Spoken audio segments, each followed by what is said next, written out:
Him talking was probably the most important aspect of it. He built a relationship with the right people. But when I was little, he'd tell me other stories too. The one I remember best was about a German soldier on the opposite bank of a river they needed to cross. He was either dead or he killed him. Later on, they came across a river again. His companion was sure it was a different river.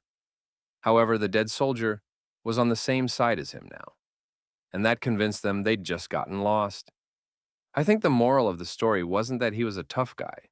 It's that being panicked fucks with your reasoning. The police just started harassing people on the streets after one of the protests in Belarus. Some of them got killed, some injured, thousands were imprisoned and tortured there. It is still happening. Also, I kinda was prepared for that psychologically for a long time before the violence erupted, because it was concealed for years. So when everything happened, I just took the first morning flight and left for another country. This is in 2 words. The story is a bit more complicated, obviously. Edit.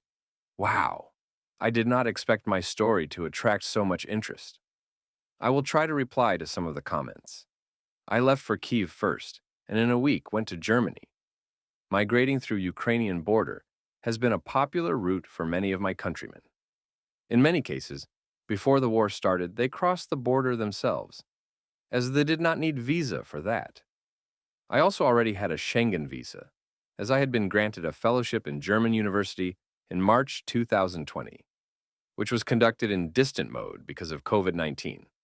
So the choice of destination was, in a way, a no-brainer. I was granted extension of my fellowship until December. Then I went to Lithuania to work for Chikanovskaya's office, our elected president. After that, I received an offer from German university and finally settled in Germany. Then I brought my family here as well, which was also a story in itself, as the border was closed when the Belarusian regime forcefully landed the plane with Protesevich.